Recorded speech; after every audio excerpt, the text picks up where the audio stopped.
All right, it's time to talk basketball. I'm Jose Salviati, editor at thepeachbasket.net. He is Steve Purciello, longtime educator, vice principal, high school basketball coach, athletic director, and also the host of Celtic Chalk Talk. Celtic Chalk Talk is a pod dedicated to the latest news and opinions surrounding the Boston Celtics from a lifelong fan, Steve. That pod drops new episodes every Monday, but this is the Shot Clock Pod, the best 24 minutes of random NBA thoughts online anywhere. This podcast was born out of the content in Steve's 13 Rules Random NBA Thoughts articles, which he publishes weekly. Steve and I have exactly 24 minutes to discuss what's on his mind around the NBA. Today we'll discuss his latest 13 Rules Random NBA Thoughts article, where he shares his random thoughts after the third week of the 2025-26 NBA playoffs, and the cream is rising to the top. We'll talk about it. Now, if you're listening to this, thank you. You're listening to one of the independent fan-driven shows on the Peach Basket Podcast network of shows. We're not owned by a big media company, which means what you hear comes straight from real fans like Steve and I, who live the game every day. If you believe voices like this should be heard, the best way to support us is simple. Keep listening, keep watching, tell a friend, comment. And when an episode ends, head over to the Peach Basket Podcast Network.com, head over to the peachbasket.net, check out more fan-run podcasts, and help this independent network grow the way it started, organically, one Hoops fan at a time. We're glad you're here. Thank you. Steve, are you ready? Ready. Let's go. All right. I am not. So it happens from time to time. So I'm going to start the timer now. And we're off and running. We're going to do the same thing that we've been doing the last couple of weeks, and I think it worked pretty well. We're going to take a look at each series, and I'm going to talk about what you wrote about them. Let's start in the West with the Oklahoma City Thunder and the Lakers. Not much of a matchup. Now, you wrote, and we talked about it just before we started the show, that things could be different if the Lakers had Luka Doncic. But you said the only difference is instead of being swept, which is very likely now, they might have won 2 games. So even at full capacity, you don't think the Lakers had a chance? No, not at all. It's just after Reeves and LeBron, if you were picking sides, the next 10 guys would be from Oklahoma. There's just too much. There's too many of them, and they're really good. What else could you say? And naturally, your first pick would be, the first 2 picks would be Oklahoma. Then the third, maybe the third and fourth. But so even the best 2 guys on the court aren't Lakers. So they're really in trouble. And you know it. Once Doncic got hurt during the season, it was they had a puncher. I don't even know if they had a puncher's chance, but they had a puncher's chance with Doncic. But now it's not happening. I think the Lakers might be, as Charles Barkley says, 1, 2, 3 Cancun, meaning thinking about let's get this over with. Yeah. Now let's give credit where it's due, right? The Thunder are an incredibly good basketball team. And Yeah. what impresses me about them is everybody talks about next man up and that next man up mentality. But the Thunder live it, man. They lose their third, I think Jalen Williams is their third leading scorer. And all of a sudden you get somebody else who comes in and he's dropping 20. So I'm asking you as a coach, is there credit due to the franchise for developing that guy and building that mentality, always be ready? Or is that just the player he's just got that mindset and he's always ready? Or is it a Well, little bit of both? I think Sam Presti he's done a tremendous job. He still has a bunch of draft picks that he doesn't really need. But so he's laid the players out. But I think Dagenham, and he's lucky, and I guess Presti had the plan of getting quality people. Because Shai Gilgeous, whenever you see him, he's talking about how good somebody else is on the team. And they're willing to give the ball up. They're willing to make each other better. So Dagenham must have set the scene, but these guys are all playing for each other, which is unusual because generally in the NBA, if you think about it, your first 4 years you're playing for your big contract, and if you have success, you get that money, and that's probably more so that we as fans think about the team. But if you're in your 4th year and you've got a chance at big money, you really, I don't know if you're always thinking about team. You're thinking about yourself because this is your chance to make enough money that you don't have to do much, the rest of your life. So It's a whole different way of looking at it. But these guys all seem to buy in and play together, and I have to give Dagenham credit for that. It's a well done system. They bought in. They had to go out and they bought Hartenstein in. They made the trade for Caruso, and let's face it, Josh Giddey when they traded him, what would they have done with Josh Giddey? I mean, they have him in duplicate. So, Caruso's really good. So even as guys, because of the money, guys go and move on, they've got people that are ready to fill in, and they've got draft picks to move in for those guys who were fill-ins. So I mean, they are. This could be set up for a long time, Yeah, or being in the finals for a long time, or close no to the doubt. finals, unless Wembanyama stops it.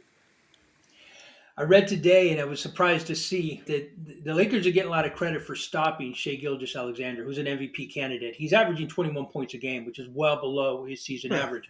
But Jay Mitchell is averaging 20. That's it right there in a nutshell. yeah, How they got this guy who's a second round draft pick who wasn't even in the playoff roster last season, all of a sudden he's a star. he He's is. playing like a star. It's He is. unbelievable. That's what, and just like I said, get used to it because they got a bunch of number one picks coming. So they're just Yeah. going to keep getting players, and they're pretty good at drafting people, and it's not going to stop. I don't mean to go too deep down this rabbit hole, but Yeah. again, a lot of credit to a very good team. They draft well, but then they develop well. And that's something that a lot of teams don't do. But if you're Oklahoma City, no offense to that small market team, you've got to develop well, right? Because Well, you're not going to crack the free agent. you. I guess the best thing to do is look at how the staff is. And when I think about that, and I'm not positive on all of it, but with Oklahoma City, I am sure you've got younger people who are teachers or whatever they are, not teachers in the profession as much as they've done this. They're trainers of athletes, and they are able to develop this talent. And I think that's part of it. A lot of teams will load up with guys who played in the NBA, but are they going to be the guys that are able to develop that talent and do it? Or is it better to get these guys who can develop talent and understand a little bit because they've worked out people before and have understood the development process, the developmental process? Yeah, and that's where I want to give a team like the Thunder credit, right? Because they Oh, understand their limitations, they understand what they've got to do, and they're executing it to perfection. And so far, 7-0 in the playoffs, and we probably got 8-0 coming. We'll see how that ends up. yeah. Let's jump to the East. We'll talk about the Cavs and the Pistons. Now, you wrote about James Harden, and this isn't exactly what you said, but you alluded to the fact that he's the key, right? He's a big key to the Cavs' success. He played pretty well, shot a big shot, made a big shot in the last game to kind of keep the Cavs' Right. heads above water, right? Turning point for Harden, or are we going to see the same old Harden and the same old outcome? I think Detroit will win it in six, and I think that Cleveland probably will come back and get the next game, but it'll be a tough game. It'll be a close game. But I don't think Harden has never shown that he can put together a couple of good playoff games in a row, Yeah, and that's one of the key things. I was amazed in game two down the stretch when Mitchell's carrying them. Harden's trying to go through two guys and turn, as I wrote, and turn the ball. What are we doing? Get the ball to Mitchell and get the heck out of his way, and maybe you have a chance. And Donovan Mitchell, when he gets on a roll, he's great. yeah. So it made no sense to me. It made absolutely no sense to what they were doing. My sense with Cleveland, that's going to be an organization, if they go out, and I think they will, they've got a lot of decisions to make in the offseason because are we going to do the same old? And they took Harden, figuring that get them over the top. And the only thing going to get out of Harden, he's going to be a year older next year. I don't know if he can go on this forever. But are you going to get there? Or are you going to have to make a deal like Giannis? And then you have to be willing to give up Mobley. But I'm going too far here, but that's my point. Yeah, you wrote specifically in that game too. Harden shot 3 for 13, 0 for 4 from three, only 3 assists, and you ended that particular segment with "Unless Harden quickly figures it out, Cleveland is in trouble." Now he Yeah, heard you because he played pretty in, for in one. game three, but now the key is: does he got 2 games in them in a row, and that's where we've seen Harden kind of falter.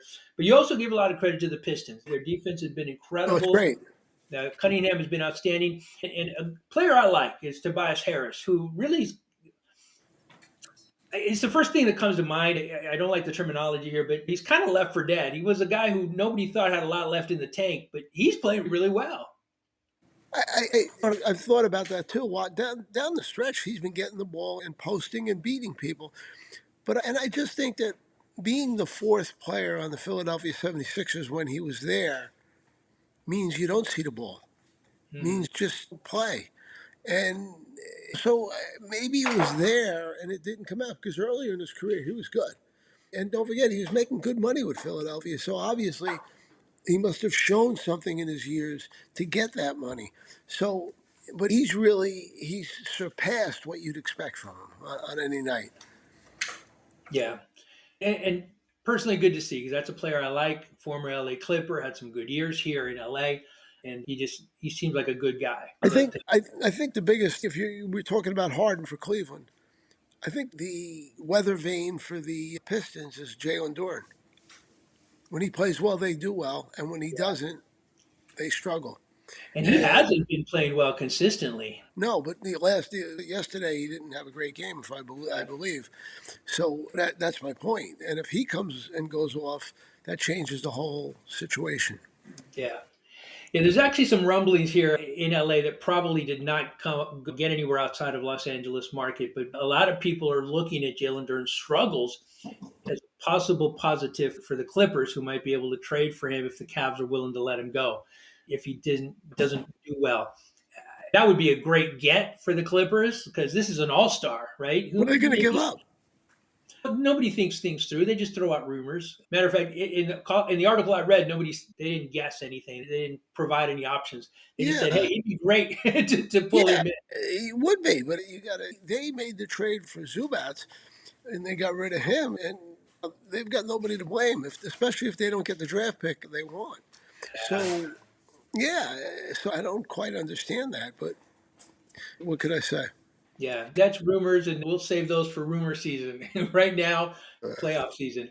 All right, let's go back to the West, and we'll talk about the Wolves and the Nuggets. Now, you called out the conversation you and I had a couple weeks ago. Analytically speaking, the odds-on favorite to win it all were the Minnesota Timberwolves because they checked every box that every champion has had, every NBA champion has had over the last 20, 30 years.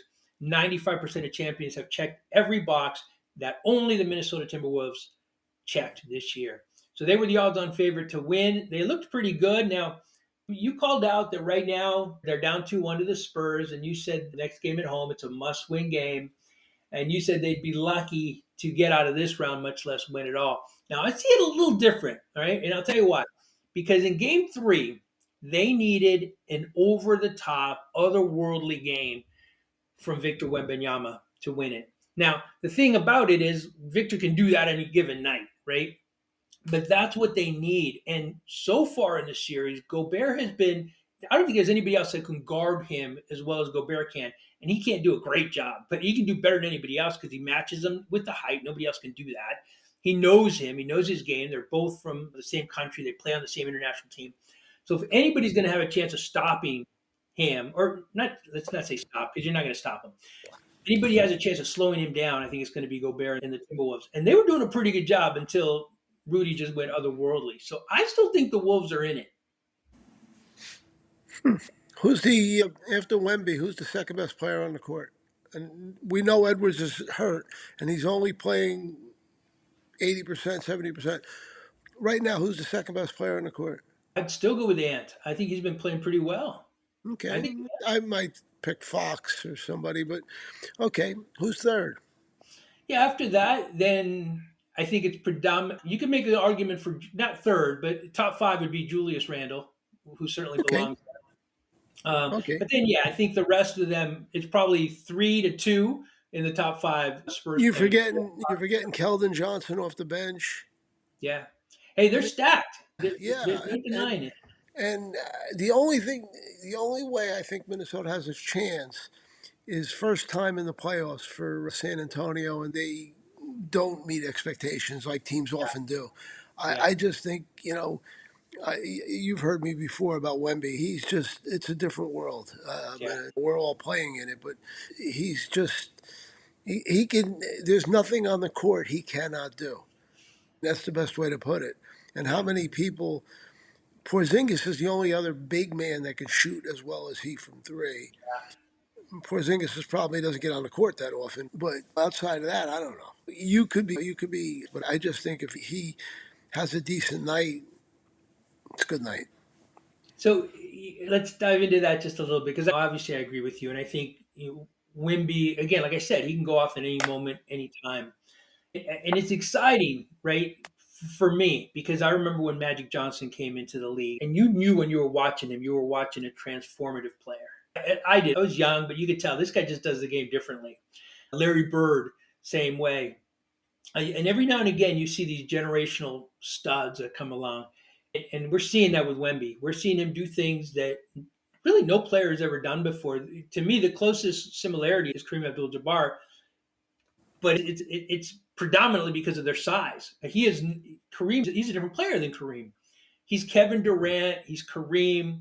He's defensively. I don't even know Hakeem, right? With the shot blocking, Dikembe Mutombo. He's like the best of all of these incredible players rolled into one. It's pretty amazing that what Well, this guy's ceiling is. one of the things, if you really start thinking about development of players and all that, Wemby was hurt for his first 2 years on and off, and he Yeah. didn't have enough games. But if you're a first year player and you're an all star, you will become one of the greats of all time. If you're a first year player and you're good, close to being in the top 50 in the league, you're going to be a real good one or a great, probably a Hall of Famer. So that's a way to look at the measuring for different players. And you talked about Magic and Bird. Bird came in, his team improved 40 games or so. They won 40 more games. Magic came in, he won a title, and he played center in the clinching game. Yeah. So you saw something great. And I'm saying that in the back of my mind, I'm thinking about Cooper Flagg. And I think Cooper Flagg will be great, but he will be not one of the all-time greats.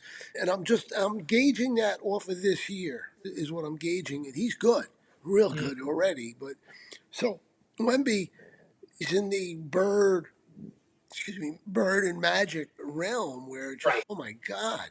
If he Yeah. played both years, he would have been an all star. He would have been all the other good things that go with it. So you don't see that. How many guys can you think of in the last 10 years that came into the NBA in their first year and changed the games? I don't think of many. That's why I have to go back 40 years to get the Magic and Bird. LeBron had an immediate impact, but he didn't change the game. He was a phenomenal transformative player, remains so, Well, right? As he did. his second year, they got to the finals. Yeah, which again incredible. But what Wemby's doing is different because he does everything. Yep. And he just does things that players his size shouldn't be doing. They just And shouldn't be doing that. players his age shouldn't be Yeah, doing. very good. Yeah, good point. That's even now. Like if he stays healthy, how good would he be in 7 8 years? And he Yeah, continues to get scary. better. It's scary. It just it's a whole different world. In San Antonio, the only thing they have to do is keep him happy and make sure he gets paid. That's all they have to do, and he'll stay Yeah, there forever. And they're going to be in contention every year, unless he gets hurt. yeah, But right. so Yeah, I'm in yeah, love by him. yeah. No, it is unbelievable, and I think he landed in the right place because the Spurs are going to do right by him. They've proven that they will do that for their franchise players. All right, let's leave the time we have left. This is shot clock is winding down for us with the only series we haven't touched on, which is the Knicks versus the Philadelphia 76ers. I thought this would be a little bit more of a battle than it's turning out to be. You called the Knicks, and I want to get the wording exactly right. You said that they're playing the best basketball they have played this season. And about the Philadelphia Yes. 76ers, you said that the key is Tyrese Maxey. The only game they came close to Yeah. winning so far, as we tape this, are down 0-3, was in game two when they lost by only 6 points. Spoiler alert for those who are watching the game now as they're listening to us, or at least if you're watching, it's not a spoiler alert. But if you don't want to know, go ahead and mute us. But right now, Tyrese Maxey is 0 for 3 from deep, 4 from 10 overall with 10 points. And at halftime, the Knicks are leading 81 to 57. So this series is over. Oh yeah, yeah. It was over the other night.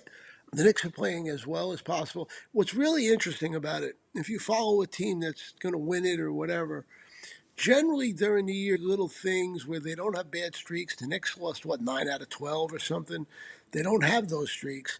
They'll pull some games that they have no right winning. I don't see many of them for the Knicks during the regular season. So all of a sudden, the game has become figured out for them, and that's rare. Generally, you watch a team and you can see that this team, the Knicks aren't, and all of a sudden they are unbeatable, and it's really an interesting thing to watch. And the other thing too is, and all of a sudden, Karl-Anthony Towns 2 months ago was complaining, not happy with the situation. Now he's embraced it. He plays up on top there and he gets the ball. He can shoot a three, so you have to guard him. He can go to the basket, usually right handed, but goes to the basket. But more importantly, Knicks are now cutting and he's getting the ball to people and he's getting assists. The other piece to that would be while all this activity is going on, what the Knicks are doing is okay, if Towns kicks it to the wing or whatever, somebody's wide open somewhere through the cutting or through the things. And that guy's and the thing about it is he's getting the ball, which means the Knicks are playing selfless ball. But more importantly, he's making the damn shot. And they're shooting very well. So everything's 54% from the floor in 3 games. Probably today, who knows? But think about that. Teams don't go over 50 real consistently. And what did they do in the last 2 games against Atlanta? The last game, they shot lights out. Yeah. So everything's going right. Defensively, they seem to be everywhere. It's all working out for them. And you know, it's incredible. It's an incredible turnaround that no one expected. Yep. One of my friends who's a Knicks fan, his son told him, they're both Knicks fans. His son told him near the end of the year, win the first round, get knocked out in the second. Same old Knicks. And boy, Yeah. that's crazy. Wow. Peaking at the right time, which is exactly what every NBA team wants. On the other side of that, the 76ers are hitting a wall at the wrong time. Now, I got to give a shout out to Joel Embiid because he's playing hurt, but he's still playing. But it is, you talked about the Cavs and their tough offseason should they lose. Sixers have got a tough offseason, right? You got Embiid, you got Paul George. These are old guys who are clearly hurt. A lot of money invested in both of them. What's the way out for the Sixers? I mean, I think the process for this team is over. I don't think there is a way out. I think the only hope they have each year is to win enough to get in the playoffs, let Embiid play his 30, 40 games, and then hope in the playoffs it comes together. But Paul George, he shot 54% from three against Boston. Shooting well in this series. He's getting the same open shots, but he's not shooting well. I wouldn't expect him to do it. Their biggest hope is that VJ Edgecombe becomes a real star. He's good, but becomes a star, and he can make up for it. But the other thing too, when you watch the Sixers, you can almost see, and it's not a problem, but Maxey not taking many shots in those games, took more shots in game 2. One reason: who didn't play in game 2? Embiid. Yeah. So you almost see like Maxey is like backing away and letting Embiid. And you know what? It's Tyrese's turn. Embiid's great when he's healthy and he's hard to stop. But it should be Maxey taking care of everybody, not Embiid and everybody playing around Embiid. And that's got to change for them to realize or get better. And I don't know if that'll happen. Yeah.